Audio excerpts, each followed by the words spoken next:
नमस्कार साथियों, स्वागत है आपका यूजी की लाइब्रेरी पर।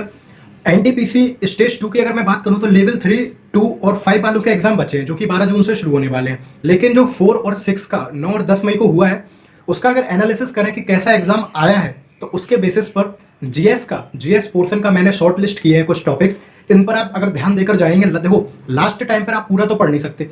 इंपॉर्टेंट क्या है? रिवीजन करना। अब रिवीजन में भी अगर वो इंपॉर्टेंट पार्ट आप रिवीजन कर जाएं जिनसे क्वेश्चन आने के चांसेस ज़्यादा हो तो वो आपके लिए ज़्यादा बेटर रहेगा। ठीक, तो ऐसे ही मैंने कुछ टॉपिक छांटे हुए हैं जिनको आप नोट डाउन कर लें वीडियो देखकर, ताकि जब आप रिवीजन करने बैठे हैं, जीएस पढ़ने बैठे हैं, सबसे पहले इन टॉपिक पर आप अपनी कमांड बना लें। ठीक, तो देखिए ये पूरी लिस्ट है, ये मैं बता देता हूँ आपको। देखिए इंपॉर्टेंट अपॉइंटमेंट, ये करंट अफेयर का पार्ट हो गया। रिवर और डैम्स, ठीक, नदी और बांध। आर्ट एंड कल्चर से आप इंस्ट्रूमेंट यानी कि वाद्य यंत्र और फोक डांस, ठीक, फेस्टिवल्स से देखो अभी सीएचएसएल का एग्जाम चल रहा है तो सीएचएसएल के हर शिफ्ट में फेस्टिवल से क्वेश्चन पूछा जा रहा है, नदियों से क्वेश्चन पूछा जा रहा है, मंदिरों से क्वेश्चन पूछा जा रहा है, तो ये पढ़ के ही जाना है। ठीक, इसके बाद बात करते हैं इंपॉर्टेंट मॉन्यूमेंट्स यानी कि स्मारक, उसी में मंदिर भी आ जाएंगे। यूनेस्को लिस्ट इंडिया, यूनेस्को की जो साइट है इंडिया में उनको आप याद करके जाइए। जैसे लाल किला को कब घोषित किया गया यूनेस्को में, ठीक, तो 2007 में। ऐसे आपको याद करके जाना है ईयर्स और स्मारक। इसके बाद सेंसस 2011 यानी कि 2011 की जनगणना, ठीक, तो 2011 की जनगणना पढ़ के जानी है। उसमें भी जो इंपॉर्टेंट फैक्ट है उन पर ज़्यादा ध्यान देके जाइएगा। उसके बाद बात करते हैं यूएनओ और अदर इंटरनेशनल ऑर्गेनाइजेशन, मतलब जो और ऑर्गेनाइजेशन है या फिर यूएनओ के जितने पार्ट हैं उनका हेडक्वार्टर कहाँ है वो पढ़कर जाइए, और उनका अध्यक्ष और प्रथम अध्यक्ष भी पढ़कर जाना है। ठीक, अच्छा, कंप्यूटर से रिलेटेड क्वेश्चन पूछे गए तो उसमें एमएस वर्ड और एक्सेल की शॉर्ट की बहुत पूछी जा रही है। सीएचएसएल में भी, सीजीएल में भी पूछी गई। एनटीपीसी का अगर फर्स्ट स्टेज का पेपर आपको याद हो तो आपको पता होगा कंप्यूटर से 4 से 5 क्वेश्चन हर शिफ्ट में पूछे गए, तो वो पढ़कर जाइए। एनवायरमेंट से रिलेटेड क्वेश्चन पूछे जा रहे हैं, ठीक, तो उसमें जितने भी एक्ट है जैसे वाइल्ड लाइफ कंजर्वेशन एक्ट हो गया, ठीक, एलिफेंट एक्ट हो गया, जैसे टाइगर प्रोजेक्ट हो गया, ये पढ़कर जाइए आप। इसके बाद बात करते हैं इंपॉर्टेंट पर्सनैलिटी और उनकी डेथ। ठीक, तो जैसे होते हैं ना बहुत विख्यात लोग, और अगर उनकी डेथ हो जाए तो फिर उनसे पूछा जाता है कि ये व्यक्ति किस फील्ड से संबंधित है, इनको कौन सा पुरस्कार मिला है, पद्मश्री मिला है, पद्म भूषण, विभूषण कौन सा मिला है, ये आप पढ़कर जाइएगा। ठीक, गेम्स एंड स्पोर्ट्स, ठीक, ये पढ़कर जाइए। अच्छा, एक चीज और, जैसे अगर आप गेम्स और स्पोर्ट्स पढ़ रहे हो तो भारत का तो जैसे आपको पता है हॉकी है, तो अपने भारत के जो पड़ोसी देश हैं उनके भी राष्ट्रीय खेल वो पढ़कर जाइएगा। ठीक, कभी कभी पूछ लेते, जैसे पिछले साल जब टीसीएस एग्जाम करा रही थी सीजीएल का, तो इसने पड़ोसी देश की जीएस पूछ ली थी, ठीक, कि वहां पे प्रधानमंत्री कौन है, प्रेसिडेंट कौन है, ये सारे क्वेश्चन पूछ लिए थे, तो ये आप पढ़कर जाइएगा। अच्छा, इसरो, डीआरडीओ, नासा, ठीक, इन तीनों एजेंसी से रिलेटेड जितने भी प्रोजेक्ट हैं वो पढ़कर जाइएगा। कौन सी मिसाइल लॉन्च की, कौन सा व्हीकल लॉन्च किया, ये सब आपको पढ़कर जाना होगा। नेबर कंट्रीज के बारे में पढ़कर जाइए इंडिया की, ठीक, जैसे पाकिस्तान, नेपाल, भूटान, इनमें कौन राष्ट्रपति है इस समय, कौन प्रधानमंत्री है इस समय, ये आप पढ़कर जाइए, बहुत इंपॉर्टेंट है। इनके फूल पढ़ जाइए, राष्ट्रीय फूल कौन से है, राष्ट्रीय पक्षी कौन सा है, ये सब पढ़कर चले जाइएगा। बात करते हैं ट्राइब्स की, जनजातियों से रिलेटेड क्वेश्चन पूछा जाता है कि गोंड जनजाति कहाँ पे है, ठीक, ये सारी पढ़ के जाना है आपको।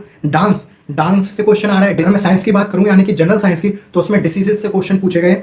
और उसके बाद देखो जीएस में एक मोस्ट इंपॉर्टेंट टॉपिक है गांधी जी वाला, गांधी से रिलेटेड हर क्वेश्चन आपको पढ़कर जाना है। इसकी एक पीडीएफ मैं टेलीग्राम पर प्रोवाइड करा दूंगा, उससे बाहर कुछ नहीं आया। देखो कैसे, जैसे 1915 में गांधी जी इंडिया आ गए थे, ठीक, उसके बाद चंपाग्रहण कब हुआ, खेड़ा सत्याग्रह कब हुआ, असहयोग आंदोलन कब शुरू हुआ, ठीक, भारत छोड़ो आंदोलन कब शुरू हुआ, करो या मरो का नारा किस आंदोलन के दौरान गांधी जी ने दिया, ये सब आपको पता होना चाहिए। ठीक, तो ये आपको मैं टेलीग्राम पर प्रोवाइड करवा दूंगा, उससे बाहर कुछ भी नहीं आएगा। ठीक, अच्छा, बात करते हैं और साइंस की बात करें तो पीरियोडिक टेबल से क्वेश्चन बहुत पूछे गए, पढ़कर जाइए। हैवी मेटल कौन सा है, नॉन मेटल कौन सा है, किसका मेल्टिंग पॉइंट ज़्यादा है, किसका बॉइलिंग पॉइंट, ऐसे क्वेश्चन पूछे गए। इंडेक्सेस यानी कि इंडिया की हैप्पी इंडेक्स में क्या रैंक है, ठीक, तो ये सारी रैंक्स आपको पढ़कर जानी होंगी 2021 की और 2022 की। 2022 में तो कुछ ही रिपोर्ट आई तो उनकी रैंक आपको पढ़ के जानी है, और बाकी 2021 की सारी रैंक आपको मोस्टली इंडिया की, और उन इंडेक्स में प्रथम पर कौन है ये आपको पढ़कर जाना है। ठीक, अच्छा, जैसे हैप्पीनेस इंडेक्स में कौन फर्स्ट पे और इंडिया की क्या रैंक है, इस तरह से क्वेश्चन फ्रेम हो सकता है। Award and honours most important, Padma Bhushan और पद्मश्री ये पढ़कर जाना है। विंटर ओलंपिक हुए ये पढ़कर जाना है, ठीक, समर ओलंपिक हुए वो पढ़कर जाना है आपको। सारे अवार्ड पढ़कर जाना है। BAFTA, Nobel prize most important है, 2021 का भी पढ़ लेना, ठीक, और इससे 2020 का भी पढ़ लेना इससे पहले का, ताकि आसानी रहे करने में, क्योंकि हो सकता है पुराना पूछ ले, क्योंकि ये करंट अफेयर पूछ रहे हैं पिछले 1 से 1.5 साल पुराना पूरा। 22 के बहुत कम क्वेश्चन देखे गए हैं, मुश्किल से मार्च का एक क्वेश्चन पूछा था, बाकी सारे जो क्वेश्चन है वो 2021 के और अक्टूबर से बाद के, 2020 के अक्टूबर से बाद के 2021 के दिसंबर तक के बहुत क्वेश्चन पूछे गए हैं करंट अफेयर के। करंट अफेयर का पोर्शन बहुत इंपॉर्टेंट, मैं बता चुका हूं आपको। आप कोई भी एग्जाम उठाकर देख लीजिए, करंट अफेयर जीएस में बहुत पूछा जा रहा है।